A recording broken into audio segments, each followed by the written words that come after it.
بەناوی خوای گەورە سڵاوتان لێبێت بەڕێزان وەفدێکی هەرێم بە سەرۆکایەتی مەسرور بارزانی سەردانی بەغدایان کردو لەگەڵ سەرۆکوەزیرانی عێراق و سەرۆکایەتیەکانی دیکەی عێراق باز لە مەسەلەی بودجە و نەوتکرا. وەفدەکە پێکهاتبوون لە 8 پارتی و یەک گۆڕان بەبێ بەشداری تیمەکێتی لە حکوومەت سەردانەکە ئەنجام درراوە. لە بەرنامە ئەمڕۆ سەرسەرەوە دەکەین ئایا سەردانە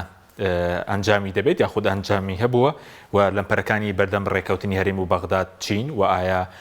لەسەر یاسای نەوت و غاز و لەسەر پرۆژە یاسای بودجەی 2023 هەرێم و بەغداد دەگەن بەڕێکەوتنی یاوەکو ساڵانی ڕابردوو کێشەکان باڵپسێ دراوی دەمێننەوە. لەگەڵ هەرێک لە بەڕێزان کاروان یاروەیس پەرلەمانتاری یەکێتی لە پەرلەمانی عێراق، هەروە لە هەولێرەوە سامی شەبەک پەرلەمانتاری پێشووتری عێراق لەگەڵمان دەبێت. سوپاسی ئامادەبوونتان دەکەین کە کاروان بە خێرمێک لە بەرزستانەوە دەست پێ بکەین. سەبارەت بە وەفدەکەی هەرێم کە ڕۆشتووە بۆ بەغدا، بۆچی تیمەیەکێتی لەگەڵ وەفدەکە نەبوو؟ زۆر سپاس. ئەم وەفدە لە ڕاستی لە کاتێکە ڕاتە بەغا کە ئێمە لە هەرێمی کوردستان ئێمە پارتی کێشەی قوڵبانێ و ئەم کێشە قوڵانە ماوەی چەند مانگێکە بەردەوامە و سەری کێشا بۆ ئەوەی کە تیمەیەکێتی لە حکوومەتی هەرێم بە جۆرێک لە جۆرەکان بایکۆتی کار و چالاکیەکانی ئەنجومەنی وەزیران بکە. بۆیە لەبەر ئەم هۆکارە تیمی یەکێتی بەژار نەبوو لە ئەو وەفدەی کە یاوەری سەرۆکی حکوومەتی هەرێمی کوردستانی کرد بۆ بەغا. بەڵام ئێمە پێمان وایە ئەم پرسێکی گژگیرە و پەیوەندی بە خەڵکی کوردستانەوە هەیە، نەک یەکێتی کە هێزێکی سەرەکیە لە کوردستان وەکو پارتی، بەڵکو ئێمە پێمان وایە کە هێزەکانی تریش ئەوانەی کە هێزی سیاسین لە کوردستان با لە حکوومەتی هەرێم بەشدار نەبن، لە بەغا فراکسیۆنیان هەیە بۆ ئەم پرسانەیە کە پەیوەندی بە بەغاوە هەیە لەگەڵ ئەوەی ڕێی ئەوانیش وەربگیرێ و ئەوانش لە ناو سوورەکە بن و ئەوانش لە ناو هاوکێشەکە بن. بۆ نمونە فراکسیۆنی یەکگردوو کۆمەڵ لە هەرێمی کوردستان بەشدار نین لە حکوومەت، بەڵام ئەم پرسەکە لە بەغا پرسێکە پەیوەندی بە خەڵکی کوردستانەوە هەیە، ئەبێ ئەوانیش بەرچاوڕوونیانە بێ، هێزەکانی تریش بەرچاوڕوونیانە بێ. لەبەرەوە بەداخەوە تەوقیتی ئەم سەردانە و تەوقیتی دۆخەکەی عێراقیش کە ئێستا مەسەلەی بودجە پرسێکی گەرمە، لە کاتێکە ئێمە لە هەرێمی کوردستان لە ناوخۆی هەرێمی کوردستان لە ناو ماڵی خۆمانە کێشەی قوڵمانەیە و نەمانتوانیوە ئەو کێشانە چارەسەر بکەین. و بۆیە ئەو هاوکێشەیەی کە هەیە پێی وایە هەرێمی کوردستان دۆخی هەرێمی کوردستان جیاوازە لە بەغا، نەخێر بەو شێوەیە نییە. هاوکێشەی هەرێمی کوردستان تەئسیری لەسەر بەغا هەیە. لە هەرێمی کوردستان ناکۆک بین، پێگەمان لە بەغا زەعیفە بێ، بە پێچوانەشەوە لە هەرێمی کوردستان یەکدەنگ یەک ڕیز بین، پێگەمان لە بەغا بەهێزە بێ. لەبەرەوە بەداخەوە دائیمە کورد لەم ئانوساتانە لەم هەلو مەرجانە کێشە ناوخۆیەکانی سەر هەڵەدا لە جاتیەوە یەکگردوو بێ، یەک ڕیز بێ، خۆی ساز بدا بۆ ئەوەی باشتر دیفاع لە مافەکانی خۆی بکە. بەداخەوە ناکۆکیەکان وا ئەکا کە پێگە و مووقفی زەعیفتر بێ. باشە، بەس بە وەفدێکی بە تیمێکێتی وترابوو لە حکوومەت بەشداریان پێ نەکراوە، کامیانە؟ لە ڕاستیە من ئاگداری ئەوە نیم، بەڵام ئەگەر شتێکی وا هەبوایە با بڵێن داوا بکرایە تیمێکێتیش لە ناو وەفدەکە بن بەشدار نابوون، تەبیعی بەسەلەن هەم نووسیگەی بەڕێز سەرۆکی حکوومەت و هەم با بڵێن وتە بێژەکەی و ڕاگەیاندنەکەی باسییانە کرد کە شتێکی وایە، چونکە ئەمە لەم بەیانیەوە چەند سەعاتێکم پرسێکی گەرمە خەڵک پرسیارەکە بۆ وەفدیەکێتی تیانە لە وەفدەکە با بڵێن ئەندامانیەکێتی تیانە، بەڵام معلومیشە خەڵک بەشێک لە وەڵامەکەی زانیە ئەم وەفدەکو باسم کرد لە هەلومەرجێکە ئاڕوە لە تەوقیتێک ئاڕوەکە ئێمە پارتی کێشەی قوڵمانی. باشە، بەس دەڵێن کێشە قوڵەکەر لەسەر پارە و دەسەڵاتە، یعنی ئێستا هیچ ڕێکەوتنێک ئەی وابڕیان نەبوو پەرلەمان کۆبێتەوە گۆڕانکاری وەزاری بکرێ، هەنگاوی دیکە بنرێت، کێشەکە لە چی ئاڵقاوەکەوە ڕنگدانەوەشی هەیە لەسەر بەغدا؟ خۆی لە ڕاستیە کێشەکانی یەکێتی و پارتی بریتی نین لەوەی کە پەرلەمان دانیشێت وەزیرێ بگۆڕێ یاخود نەیگۆڕێ. باشە، کێشەکان کێشەی قوڵن و ئەم کێشانە ینی تەئسیری لەسەر ژیانی خەڵکی کوردستان کردووە. لە ڕاستیە تەئسیری لەسەر نائستقراری بازار کردووە، تەئسیری لەسەر نائستقراری باری دەرونی خەڵک کردووە و تەئسیری لەسەر پێگەی کورد کردووە لە بەغا لە ناوچەکە لەبەرەوە ئەم کێشانە پێویستیان بە چارەسەری بنەڕەتیە. یەکێتی پارتی دوو هێزن لە هەرێمی کوردستان نفوسیان دیارە، مووقعیان دیارە، جەماوەر و تاریخیان دیارە، ئەبێ ئەم کێشانە لە ڕێگەوە چارەسەر بکرێ. وەلانی کەم ئەگەر ناتوانین هەموو کێشەکان چارەسەرکەین، ئەبێ ئەو کێشە ئەساسیانەی کە هەن کێشەی ئانین و ئێستا تەسیری گەورەیانەیە لەسەر ژیانی خەڵ، لەسەر پێگەی کورد، لەسەر چارەنووسی هەرێمی کوردستان ئەم کێشانە چارەسەر بکەین. لەبەرەوە بەدڵنیاییوە یەکێتی پارتی بەرژەوەندیان هەیە، هێزی سیاسی هەموو هێزێکی سیاسی بەرژەوەندی هەیە، هەرێکێتی پارتی نە، هێزەکان تریش ئەبێ لە منتەڵەقی با بڵێن بەرژەوەندی خەڵکی کوردستانەوە ئەم کێشانە چارەسەر بکرێ. و ڕەنگە پرسیارەکەش ئەوە بێ مەسەلەن کێ ئەبێ هەنگاوە بنە. بەدڵنیاییوە لەبەرەوە پارتی پێکێنەری سەرەکی حکوومەتە، حکوومەت پارتی تشکیلی کردووە، سەرۆکی حکوومەت، سەرۆکی هەرێم، بەشێکی زۆری هاوکێشەکە لای پارتیە، ئەبێ پارتیە هەنگاوە بنێ، پارتی بێتە پێشەوە، ئاسان کاری بکەوە، ئەم هەنگاوە بنێکم کێشانە چارەسەر بکە. لەبەر ئەوە لە ڕاستیە حکوومەتی هەرێم بۆ ئەوی سەرکەوتوو بێ پێویستی بۆیە استقراری سیاسی هەبێ، پەیوەندی یەکێتی و پارتی و هەموو لایەنەکان باش بێ، بەداخەوە بە تایبەتی لەم کابینەی ئەو استقرارە سیاسی نەبووە. سوپاس دەکەم دێمەوە لاتان. کاک سامی سوپاس بە ئامادەبوونی بەڕێزی سوپاس دەکەین. دەمەوێت سەرنجی بەڕێزیش بزانم لەبارەی سەردانی وەفدی هەرێم بۆ بەغدا و پێکاتەی وەفدەکەش دوای لەسەرەوەش ئایا هیچ ئەنجامێکی هەبووە ئەوەندەی کە بەڕێستان ئاگادار بن؟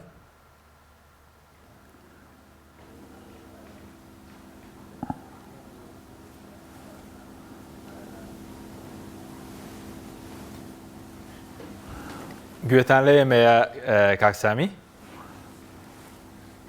ئێستا گوێم لێ برام، سپاس دەکەین بەخێر بێن. سپاس سەبارەت بە بۆچوونی بەڕێز لەسەر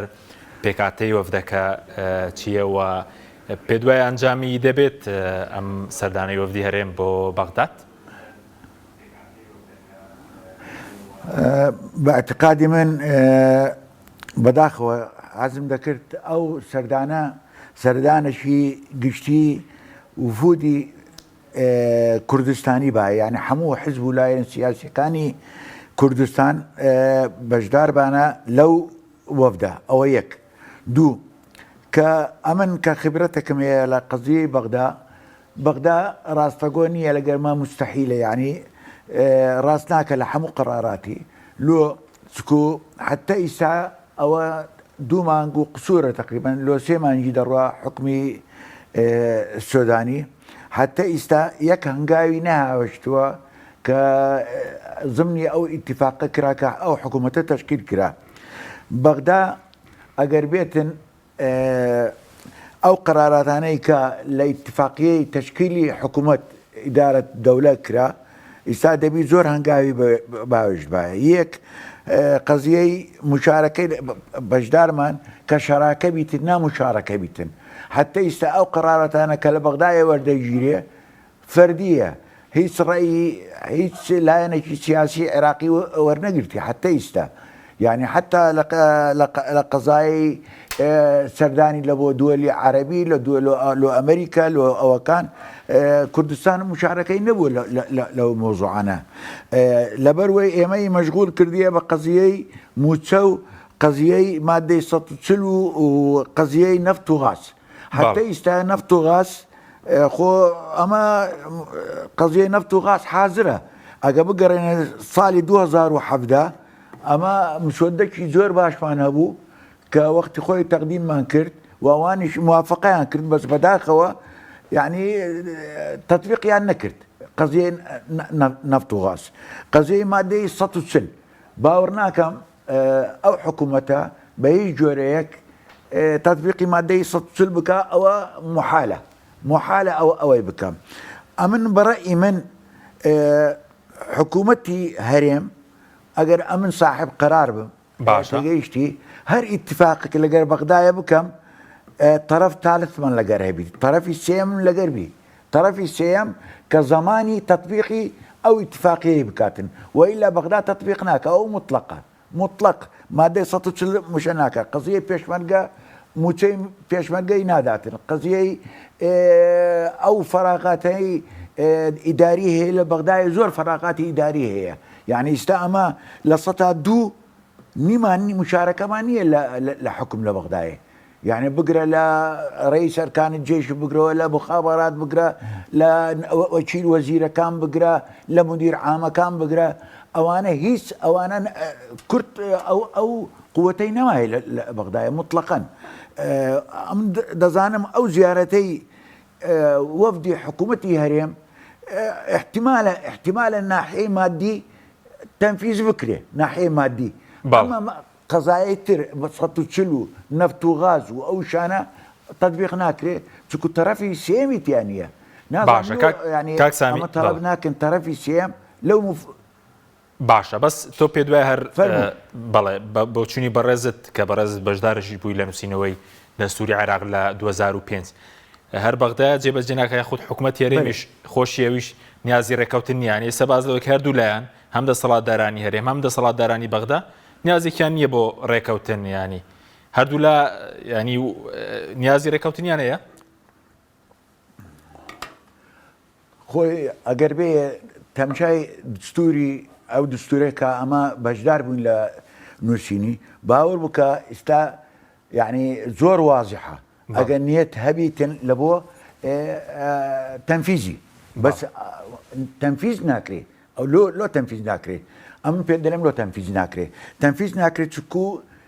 یەک دەنگ و یەک هەڵوێستی کوردستانی نییە لە مۆزوعەکەی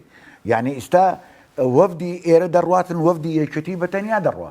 وەفدی حیزبە لایەنە سیاسیەکانی تر بەتەنیا دەڕۆن نەوەی نوێ بەتەنێ دەڕواتن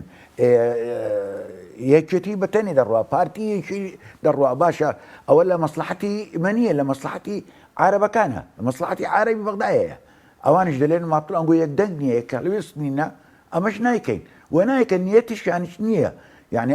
ئەو نەفەسەی عروبی لە بەغدایە هەیە زەرەرێکی گەورەیە لۆمە يعني تمشي ندواتي بغداد بكا تيجيشتي يعني طلب ده كان دليل دبي جمهورية العراق العربية العربي كما وقت خوي زور حول ماندا قبلين ملتي عرب جزء كلا أمتي عربي نا عراق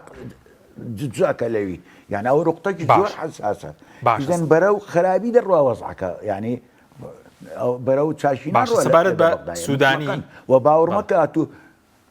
بەڵێ سەبارەت بە سوودانی ببوورە سەبارەت بە سوودانی کە بەرەزوت دوو مانگو تقریبان دا ڕۆژێکە زیاتر دەست بەکار بوو هیچی نەکرد چکار سەرەتا هەڵایەکی زۆر هەبوو ینی لەلایەنە کوردیەکانەوە پێشوازێکی گەرم هەبوو لە دەست بەکاربوونی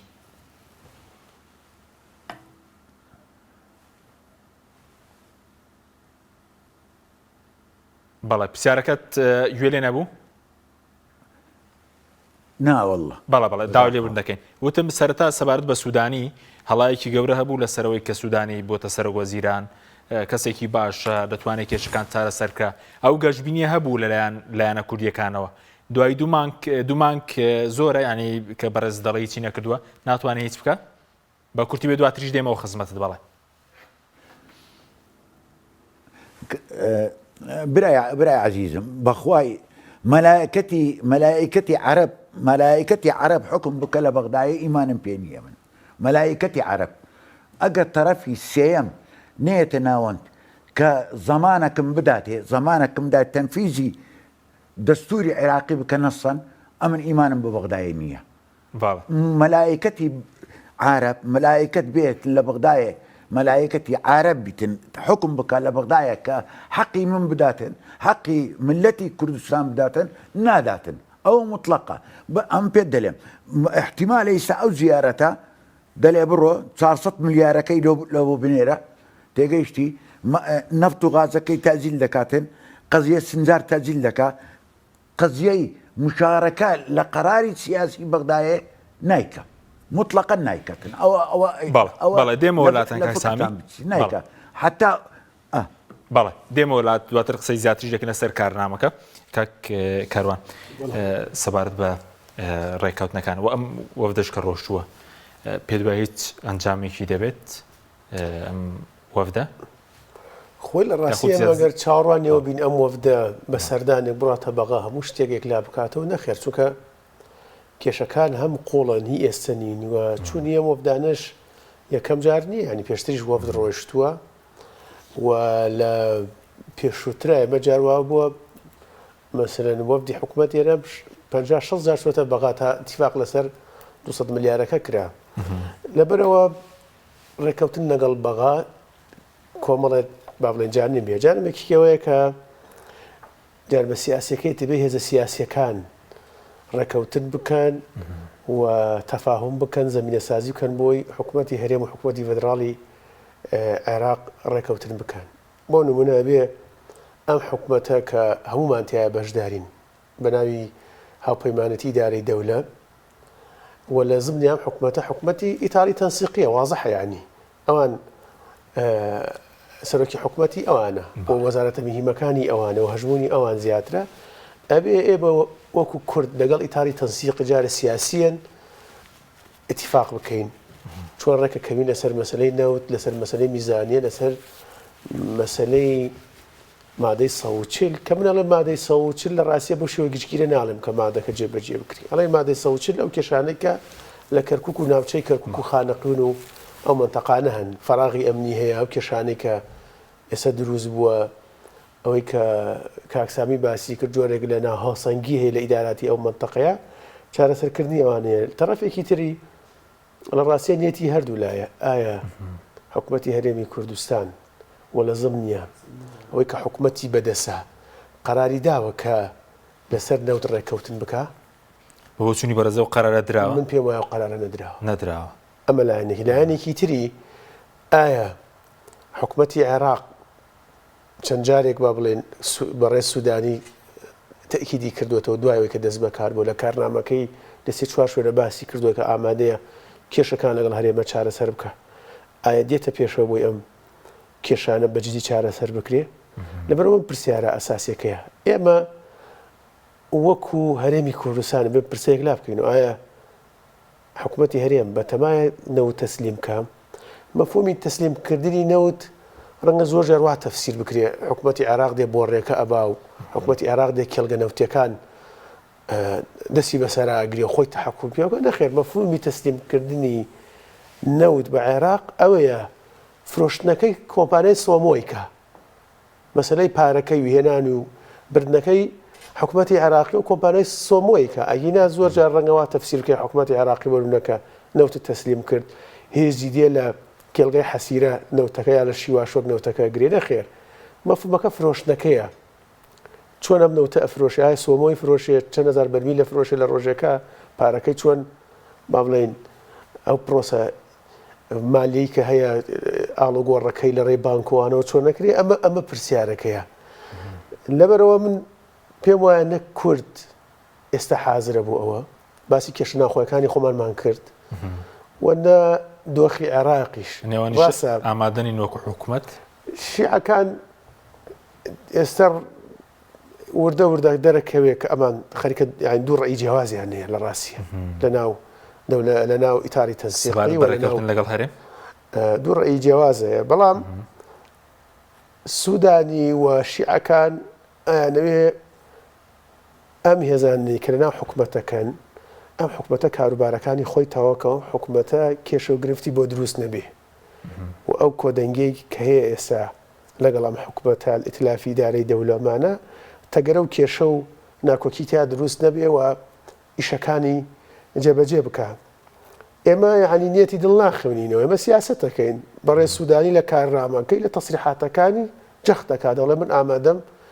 کێشەکان چارەسەر بکەم و ئەمڕۆ سەرۆکی حکوومەتی چوەتە بەغاڵ ئێمە ئامادەین کێشەکان چارەسەر بکەین سەنگی بەحەکی ئەمە چییە؟ سەنگی بەحەکی ئەمە مانگێک چل ڕۆژی ترە ینی هەفتەی داهاتوو ڕەنگە میزانیە جوڵە بکە پرۆژە یاسای موازنەی گشتی عێراق جوڵە بکە لە وەزارەی مالیەوە بچێتە ئەنجومەنی وەزیران ئەنجومەنی وەزیران پەسەندی کا بینێرێتە پەرلەمان ئەو ڕێوشێنانەی کە خۆی هەیەی بیدا بە لژنەی مالیە و لژنەی قانونیە و خوێندنەوەی یەکەم و دووەم و ئەمانی بۆ بکرێ ئایا ئێمە ئەم لەم ماوەیە گەینە ڕێکەوتن لەگەڵ عێراقا و خۆشتە زاری ینی ڕێکەوتنەکەم دەروێ پەرلەمانە کرێ لە پەرلەمان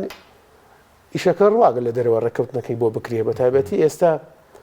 هاوکێشەکەی ناو پەرلەمان جیاوازە ینی ئەگەر ئەم هێزانە ڕێکەوتت بکەن ئێمە لەگەڵ هەرێمی کوردستان لەگەڵ عێراقا بیکە و ئیتلافی ئیدارەی دەولامی کە حکوومەتەکەی پێکێنەوە ئەمانە قەرار بدەن کە ڕێکەوتنگراو لە پەرلەمانی شەکە ڕوا پشکی هەرێمی کوردستان ینی ئێمە لەگەڵەوەین کە با بڵێن ڕێکەوتنی ڕیشەیی بکرێ هەر ڕێکەوتنیبینەران ڕوون بە ئێستا و ڕێکەوتنە ڕیشێ ناکرێت بۆ 2023 من پێم وایە ناکری هەر ڕێکەوتنێک لە دەرەوەی موازنە بکرێت نەجاحەت نایێتوم ئێستا دوێنێ وجبانی وەزیرانی عێراق قەراری چی داوە قەراری داوە 400 ملیارەکە بدا بەڵام لە موازنە معالەجەیکە یعنی وەک ئەوە وایە من موظفم لای جنابەت جناب دەڵێ 100,000 دینارتە دەبێت بە سەر مانگ لە معاشەکەتەی بڕم ئەوە هاتوو ئەمە بۆچی ئەم قەرارە بۆ ئەوەیە مەسئولیەتی قانونی و دەستوری وەزیری مالیە لەسەر خۆی لای بە و بۆ ئەوەیە مراعاتی محکەمەی فدراڵی عێراق بکەن اتحادی عێراق بکەن کە قەراری داوە لەسەر مەلەفی نەوت کە شکاتێکەیە لەسەر ئەم 400 ملیارە کە یا 15 ئەم مانگەیە 20 ئەم مانگەی محکەمە دانیشێ لەسەری محکەمەی اتحادی و بۆ ئەوەیە ئەم قەرارە لە ڕاستیە کە ئێمە ڕێکەوتن لە موازنە ئەەکەین و بۆ ئێمەی کوردیش ڕێکەوتن لە چوارچەوەی موازنەی گشتی عێراقە قووەتی دەستوری قووەتی قانونی زیاترە ئێمە ئەگەر ڕێکەوتنمان ئەم 400 ملیارە لە زمانی ڕێکەوتنی موازنە بواە بۆ نمونە وەزیری دارایی ناینێرێ ئێمە چەند پەرلەمانتارێک ئەچی لە محکەمەی اتحادی شکاتەکەین کە چۆن وەزیر پێشێلی قانونی موازنەیە کە ئەم پارە نانێری بۆ هەرێمی کوردستان بەڵام چونکە ئەم ڕێکەوتنانە لە دەرەوەی موازنەی گشتی عێراق کراوە ئەم گرفتانەی بۆ دروستە بێ لەبەرەوە ئێستا دەرفەتەکە ئەوەیە ئێمە ڕێکەوتن لە چوارچەوەی موازنە بکەین و ڕێکەوتن لە چوارچەوەی موازنە زۆر بەڕاشکاوی هەنێ ئەم لا ئەولای نادەستوری قبول ناکە یعنی بەیانی ئەگەر ئەم ڕێکەوتنە لە موازنە جێ کرایەوە کۆمەڵە شتی نادەستوری قبول ناکە بۆ نمونە هاتە پەرلەمان ئەڵێمە قەراری محکەمەمان لەسەر مەلەفی نەوتی هەرێمی کوردستانەیە بۆ نمونە فڵان قەرارمان ئەوە هەیە فڵان مادەی دەستوریمانەیە هەندێک جار ئەم ڕێکەوتنانە لە دەرەوەی موازنە کرێ بۆ ئەگەر گرفتێکی دەستوری شەبێ یعنی تێپەڕێ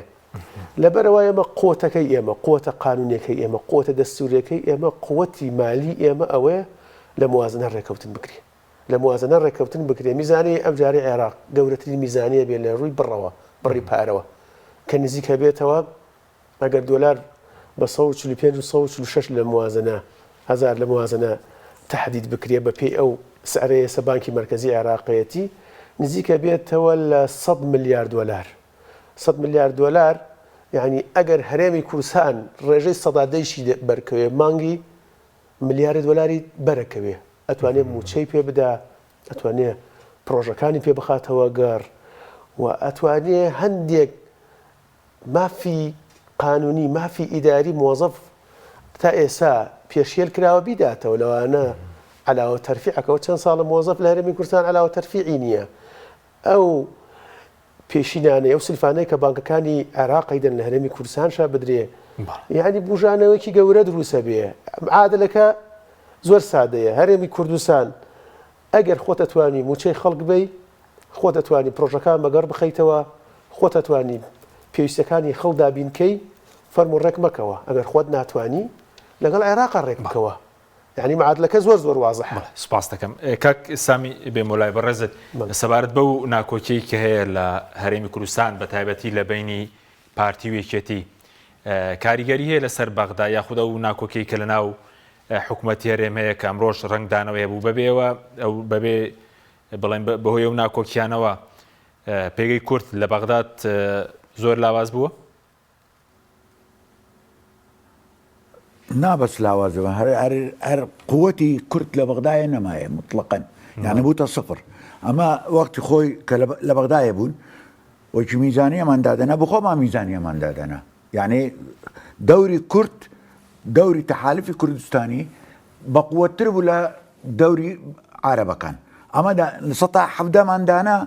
ئەوان ڕازی و مەمنون بوون یعنی دەمانتانی بیکەنە 120 یعنی حتى طلبات بۆ بیکەنە 21 باشە ئەمە یەک سوال دەپرسم ئەمە 117 پێشی تقریبا 20 ساڵ دامانە عەجەبە نفوسی عێراق نفوسی کوردستان بەرەو کەمی دەڕۆیان بەرەو زیادەی دەڕوا سوال منطقية من دمي ببرسم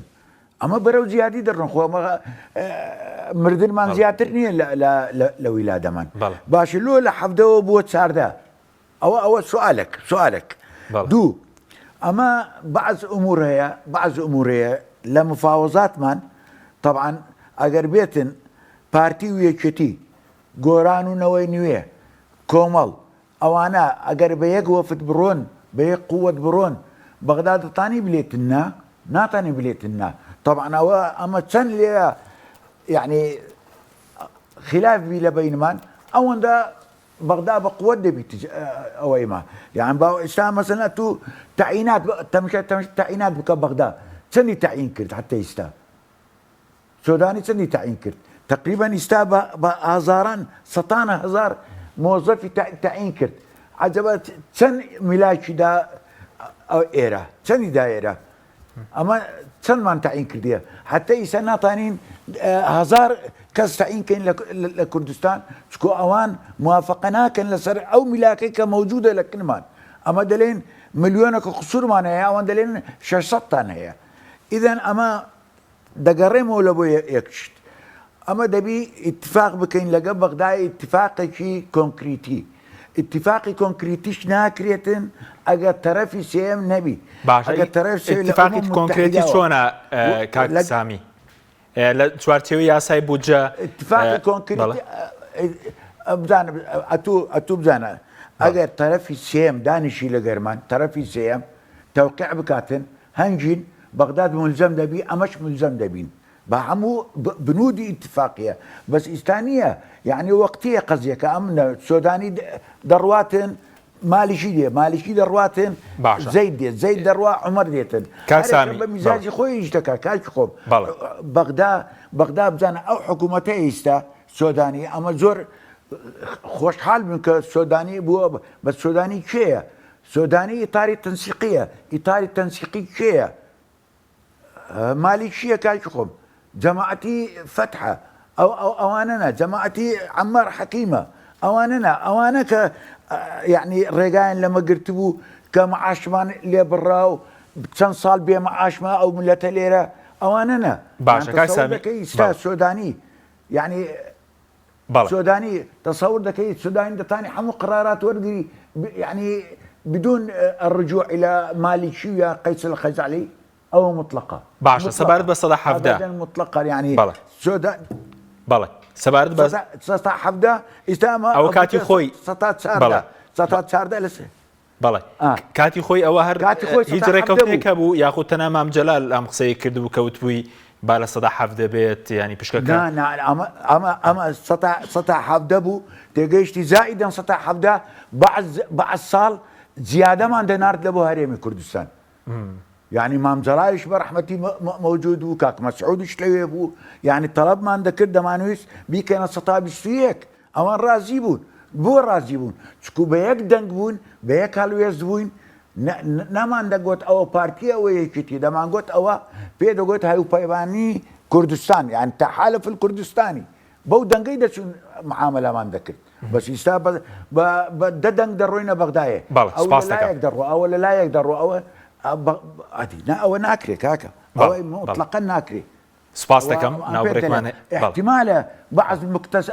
بعض مكتسباتي وقت ما بدني مثلا معاش دلي برو أو 400 مليار برو ورقرون بس أو دميني أتو دبيها كاما الحاب كين قانوني محكمة اتحادي بقورين سن أندامش كرد بهيز لمحكمة اتحادي دانين قراراتي محكمة اتحادية حمو قراراتي إطاري تنسيقية وإطاري تنسيقية قراراتي ختان دزان عايدي شيء إطاري التنسيقية بناو ناماني بناو ناوا كاملين أما أورو إيران زغتي لسلمان كر قلت دبي جيش عراقي لسر حدود بيت يكسر جيش عراقي هنا لسر حدودي عندنا أما إرادي سياسي عراق بكامله عراق سپاسدەکەم کاک سامی لەدەست خۆمان نییە بەڵێ سپاسدەکەم ناوبڕێکمانەیە دوای دێمەوە خزمەتت بەڵێ بینەرانی بەڕێز ناوبڕێک و دەین وڵاتان لەگەڵمان بمێنەوە تۆپ ئارت تاکە بریکاری تۆڕی میدیایی کۆمەڵ بۆ بەرهەمهێنان و بڵاوکردنەوەی ڕێکلام. یەکێک لە خواردنەکانی سفرەی کوردی بریانیە. خواردنێکی بەناوبانگ و بەچێژ، جۆری زۆرە و خۆی بەتەنها بێ یا بەتەنهاش نەبێ زۆر خۆشە. بریانی خۆشتر ئەبێت ئەگەر برنجەکەی برنجی مەحموود بێ. برنجی مەحموود لەگەڵ پاکێجەکانی بۆ هەمومان لە کۆڕە هەموو پێداویستیەکانت لە یەک پاکێجدا بەردەستن. کاتژمێری زیاتر و گەگەبایتی زۆرتر. پاکێجەکانی بۆ هەمومان لە کۆڕە هەفتانە و مانگانن و پڕن لە گەگەبایتی ئینتەرنێت و کاتژمێری پەیوەندیکردن بۆ سەرجەم تۆڕەکان. پاکێجەکان بۆ هەموو هێلەکانی پریپەید بەردەستن. بۆ بەشداربوون پەیوەندی بکە بە ئەستێرە 238 پەنجەرە.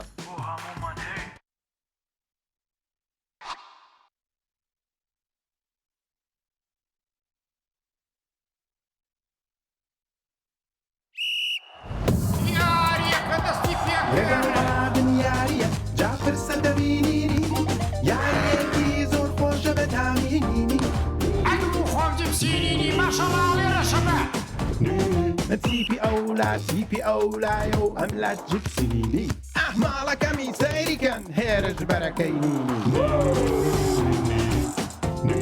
شو كان كربا خوراكي تيبي أولى أزاني أبي وقت من دامي كي إنجا أزاني جول جول جول جول أفرا أفرا وقت ميسيلي أزاني تحني عليك جول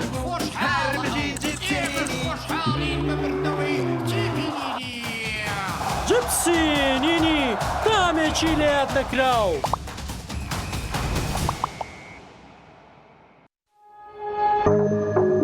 تۆپ ئارت تاکە بریکاری تۆڕی میدیایی کۆمەڵ بۆ بەرهەمهێنان و بڵاوکردنەوەی ڕێکلام.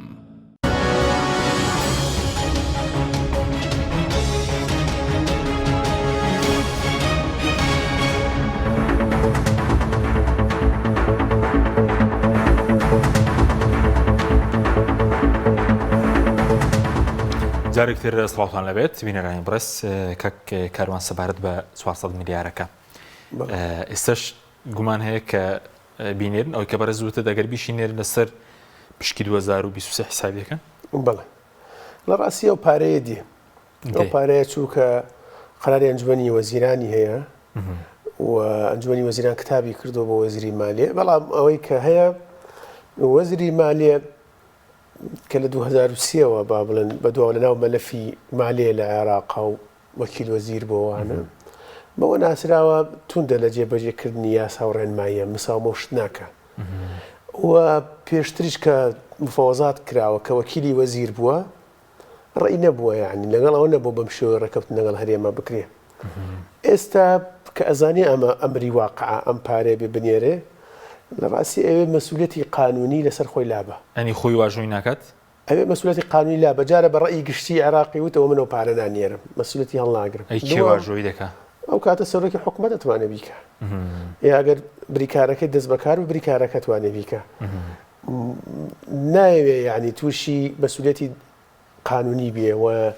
ناوێ بچێتە ژێرباری ئەم مەسئولیەتە قانونیە بۆیە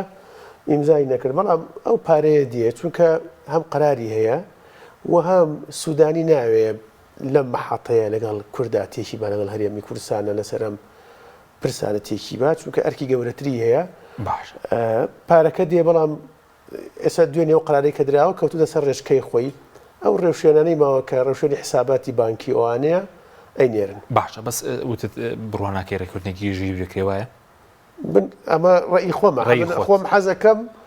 ئەم ڕای من وانە بێ ڕێکەوتنی گژگیر بکرێت لە قازانجی خەڵکی کوردستانە. بەس ئەگەر ئەمە نەکرێت یەکێتی مامەڵەیەکی ڕاستەخۆ لەگەڵ بەغدا دەکات یەکێتی نیشتیمانی خۆی مەسەلەی مامەڵەکردن لەگەڵ بەغا ئەوە قەرارێکە ئایا یەکێتی ڕاستەخۆ مامەڵەکان نایکە. ئەمە یەکەم پەیوەندی بە گفتوگۆی ئێمە و پارتی وایە لەگەڵ لەسەر کێشەکانی هەرێمی کوردستان چۆن چارەسەرەکرێ ئەگەین بەچی یا ناگەین بەچی. دووەم قەرارە لە ڕاستیە من ناتوان بڵم یەکێتی ڕاستەخۆ لەگەڵ بەغا معاملە ئەکا یاخود ئایا بەغا ئەوە ئەکا ناتوانانی بڵێ ناتوان دەیکایان نیکە بەرچاوم ڕوونیە چونکە ئەمە قەرارێکە سەرکردایەتی یەکێتی خۆیدا لە ڕاستیە بەس هەوڵ نەبووە هەوڵ نییە ئەوانەیدا ئاگداری ئەوە دیم هەوڵەیەیانە وەکوتم ئەم کەوتۆتە سەر گفتوگۆ؟ کەوتۆ سەر گفتوگۆکان ئایا یەکێتی و پارتی ئەگەن بە چارەسەر ئەگەر ئەم پرسەوا بڕوا خۆی ئێمە بگەین بە چارەسەر باشترە بەس ئەم پرسە هەروە بڕوا و یەکێتی و پارتی نەگەن بە چارەسەر و ئەم کێشەکانی کوردستان چارەسەر نەکرێ ڕەنگە و کاتە بیر لە حەلی تر بکرێتەوە ئەمە لە لایەکی تر من بۆ خۆم یعنی هەر قەرارێک و هەر با بڵێن پرۆسەیە کە ئەم هەرێمی کوردستانە لە توپەت بکە لە ڕاستیە بە کفرێکی سیاسی ئەزانم و هەر لایەنێکیش با بڵێن عینادی بکە نێتە پێشەوە بۆ چارەسەرکردنی کێشەکان یعنی لایەنی بەرامبەری ناچار بکە کە یعنی تۆ بەرپرسی لە مەسیری ئەم خەڵکە لە ژیانی ئەم خەڵکە لە ئیدارەدانی ئەم منتەقە ئۆپشنی یەکەمت ئەوەیە کە لەگەڵ با بڵێن لایەنەکەی بەرامبەر ڕێککەوی کە ڕێک نەکەوتی کە ئاسۆی ڕێککەوتن نەبوو ئەو کاتە چییە کە یعنی بە دوای بەدیلی دووەما گەڕێ بە دوای چارەسەری دووەما بەڵام ئێمە لە بەیانیوە باسی چیەکەین باسی ئەوکەن کە کورد بە یەکگردووی دەچێتە بەغا موقفی زەعیفە بێ ئەم وەفدەی کە ئەمڕۆ ڕۆیشتۆتە بەغا زعیف بوون ئەمڕۆ نازانم زەعیف بۆ یانە بەڵام پەیامە سیاسیەکەی لە ڕاستیە لە بەرەوە یەکێتی تیانێت تەبعاً پەیامەکەی زەعیفە و ئەم پەیامە لای خەڵکی کوردستان و لای لایەنە شیعەکانی عێراقیش لای لایەنە سونیەکانیش لە ماوەکەشەیە تێئەگەن ئەمڕۆ وەفدەکە وەفدێک بووایە یەکێتی تیا بووایە لایەنەکانی تری تیا بووایە وەفدێکی با بڵێن کامل وایە هەموو هێزە کوردستانەکانی تیا بووایە باشتر بوو خۆی کە تشتێدا بۆەوە ئەنجامێکی نەبووە ئەنجامیشی نەبوو بێ بەڵام قوتی هەبووە هەموو هێزەکانی تیابێ قوتی هەبووە و ئەم هاوکێشەی بۆ یەکێتیش ڕاستە یەکێتیش بەتەنیا بچێتە بەغا پەیامە سیاسەکەی لاوازە بێ بەیانێک حکوومەتیش لا یەکێتی بێ بەتەنیا بچێتە بەغا بۆ گفتوگۆ پەیامە سیاسەکەی لاوازە بێ چۆن ئەمە بۆ سەردانەکەی سەرۆکی حکوومەت وایە بۆ هەموو لایەنەکانی تریش وایە ئەم کاریگەریە ئێستا دوای لەسەر کە کاریگەری لەسەر بەغدا ینی کێشەکە لە کوێ وەستاوە ینی بینی یەکێتی و پارتی یەکێتی چ کاتێک بەوەت لەگەڵ پارتی دەچێت بۆ بەغدا بەشداری کۆبوونەکانی ئەنجومەنی وەزیرەکان ئەنجومەنی وەزیران دەکات دیارە ئەوەیان تا ئێستا دیار نییە ئەویان بەسراوتەوە بەوەی گفتوگۆی ئێمە و پارتی دەسوێ بکە لەسەر وە گفتوگۆکە جدی بێ لەسەر ئەو کێشانەی کە هەمانە وەکو کێشەکانە بۆ خەڵکی کوردستان ڕۆژانە لە عەلام لە سۆشیال میدیا ئەیبینیە کێشەکان وازەحن بۆ کێشەی لە ڕاستی کێشەی بنەڕەتین وەکو باسم کرد کاریگەریان لەسەر ژیانی خەڵکیشە بووە کاریگەریان لەسەر ئەمەنتەقەیە بووە کاریگەریان لەسەر بازاڕە بووە لەسەر باری دەرونی خەڵکە بووە کاریگەریان لەسەر پێگەی کورد هەبووە لە بەغا کاریگەریان لەسەر چارەنووسی کوردەیە لەناو ئەو کێشانەی کە لە منتەقەکە هەیە لەبەرەوە پەیوەستە بەوەی کە ئەنجامی ئەو گفتوگۆیانە چۆنە بن یەکێتی و پارتی دوو هێزی بەرپرسیارن و دەبێت لەزەر مێزی گفتوگۆ لە ڕاستیە کێشەکان چارەسەر بکەن و مێزی گفتوگۆ باشتر لەوەی کە خۆ جگەر لە یەکێتی و پارتی ینی کێسا و ڕێگرێت لەوەی کە کۆبنەوە دکراوە یاخود نەکراوە کۆبنەوەی ڕسمی نەکراوە کۆبنەوە ڕسمی نەکراوە گفتوگۆی ڕاستە خۆش نییە گفتوگۆی ڕاستەخۆ ناگەدار نیم ئاگادارنی ئێمە هێزی سیاسین گفتوگۆ بکەین ئەمە گفتوگۆی ئاشکرا بکەین لە ڕاستیە وەی ڕای گشتی و لەسەر چی وەستاوە کە کۆبنەوەی باڵا ناکرێن بۆی بەوەت بسن بۆ بەغدا لە سەروبەندی بووجە ینی پەیوەندی بە چ خاڵێکەوەیە خۆی لە ڕاستیە کاک حەکیم تۆ تەنها ینی کێشەکان گەیشتوتە حاڵەتێک ینی چۆتە جۆرێک لە جۆرەکانی بنبەستیەوە بنبەستی سیاسی لە هەرێمی کوردستان خەڵک تەوقعێکی بۆ کۆبوونەوە هەیە کۆبوونەوە بەبێ لە یەک تێگەیشتنی پێشوەخت کۆبوونەوە بەبێ زەمینە سازی کۆبوونەوە بکرێ ئەنجامی نەبێ و نێترە خەڵک بێ وبێتەکە لەبەرەوە تۆ عادەتەن هێزی سیاسی کە ئێوە مفاوەزات کا بێ ئیشارەت هەیە لە لایەنی بەرامبەری و ببینێکە جۆرێک لە نەرمیە جۆرێک لە تەفاومەیە بۆی کۆبوونەوە بکرێ ئێستا و زەمینە سازی نیە تا ئێستا و زەمینە سازی نیە بەڵام لە نەتیجەی یەکێتی و پارتی دوو هێزن نەبێدانیشن سوپاس دەکەم کاک سامی بەڕێستان ئەزمونتان هەیە لە بەغدا پەرلەمانتار بوون ئەندامی لیژنەی نووسینەوەی دەستور بوونە بۆ مەسەلەی نەوت باشترین چارەسەر چییە هەم لە ناوخۆش کە ئێستا خەڵک گلەی هەیە لە ئیدارەدانی نەوت گلەی هەیە لە شێوازی داهاتەکان کێشی ئابووری هەیە هەم لەگەڵ بەغداش بۆی چارەسەرێکی بۆ بدۆزرێتەوە کە ئێستا یاسای نەوتوغازیش بەڕێزدامەش پێکرد لە 2007ەوە تا ئێستا دەرنەچووە پرۆژە یاسای نەوتوغاز چارەسەری نەفت و غاز ئەوەیە دەبی قانونی نەفت و غاز بنووسێ و تەزیق بکرێ لە پەرلەمان هیچ چارەی نییە و ئەمە لە ساڵی 2017 شتێکی باشمان حاضر کردبوو خلاص بوو و تقریبا شیعەکانیش موافق بوون لەسەری بەس بەداخەوە بەعض ظروفی ئیقلیمی و ظروفی زەقتی ئیقلیمی هەبوو کە ئەو ئیتفاقیە ئەو قانونە تطبیق نەکرێ قانونی نفت و غاز نەکرێ ئەمە دەمێنی لەسەر ئەو مۆزعە یەک قانون نفت و قضیە نەفت بەخوای ئەگەر چارەکی نەکەن لە مەجلیسێکی ئیتحادی تەشکیل نەکەن ئەمە ئەو مۆزوعە هەروەها دەمینێ مەجلیسی ئیتحادی تەشکیل بکە کە ئەو مەجلیسی ئیتحادیە خۆی تقریبا مقابلی محکمەی ئیتحادی دەبیتن يعني زۆر قرارات لە مەجلیسی ئیتحادی دەردەچین بەس بەداخەوە حتى ئێستا نازانم مەجلیسی ئیتحادی بۆ يعني ئەمە زەخت ناکەین لەسەر ئەو مەجلیسە با مەجلیسێکی ئیتحادی تەشکیل بکەین ئەوە لە دەستورەیە يعني مادەی صریح و واضحە ئەوە بکرێتن باشە لە دەستور مەجلیسی ئیتحادی تەشکیل بێ زۆر لە دەستورێ زۆر ئیشکالات حەل دەبی دوای ئەمە ڕاست پێ بڵێم بدون ئەوە بڵێ ئەمە مخالف نینە لە قضیە نەفت و ئەوە تصديري نفط مخالف نينا اما مادتي واضحه للدستور دلي او نفتي كموجوده استا يعني اول صاري 2003 موجوده استا دبي بشراكتي حكومتي مركزي بيتن اگر لباش كوي هر نفتك بياكرا هر انتاجك بياكرا نوي هنجين او قراركي اقلي او بيتن يعني هريمي بيتن هريم قرار ذاتن بس اشاري مركز دبي باشا كاك سامي انك مثلا محكمه اتحادي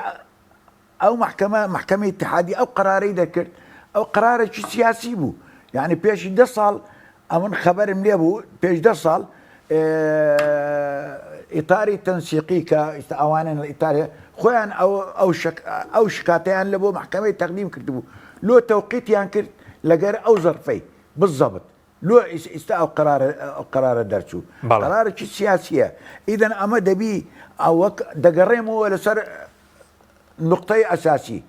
اما لقر بغداد ل 2006 حتى استالوا مع عينه هر حكومتك تشكيل دبي دو صال سي صال اما دكينا او مشكله باشا كاك سامي سنتان دينيت ما عند دينيت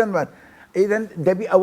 دبي حل بيكتن او حلش ناكري اجا طرف متحده لجرمان داننشي اوش امزابك امش امزابك بغداش امزابك باشا بس او ماده النبيت بله ماده دستوري كبرز بجدار بولن وسينوي دستور ماده 111 و 112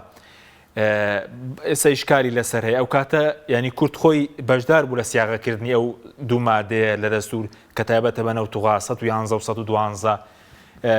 کێ ینی بەشدار بوو لە نووسینەوەی ئەو مادانە؟ خۆ بزانە ئەمە ڕاست ئەمە بەشدار بووین ئەمە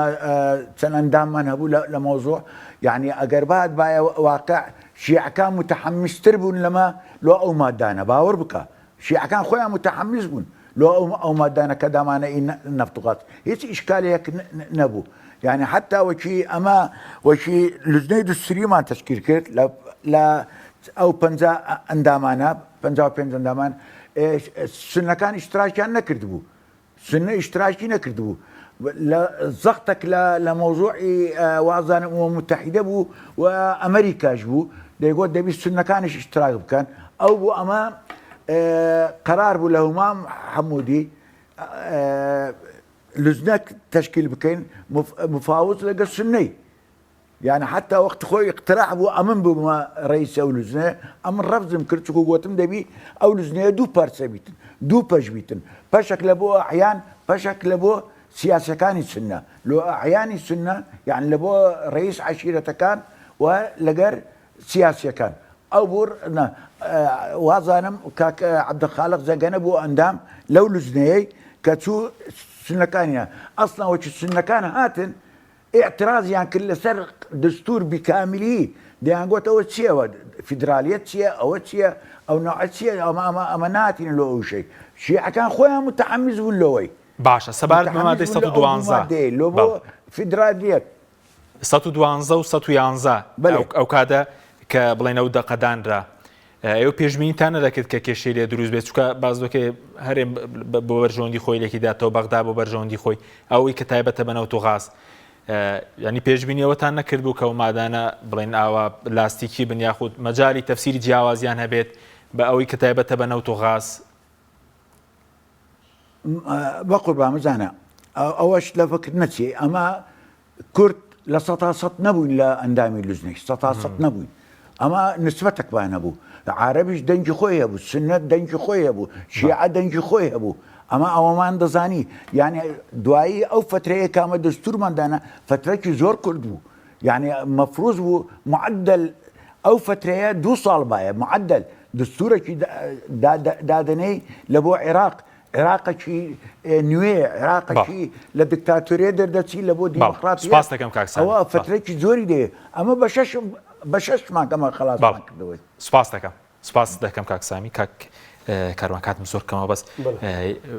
پشووی پەرلەمان کۆتایاتەوە پشووی پەرلەمان لە 8 مانگەوە کۆتایی بۆ کۆ نابێتەوە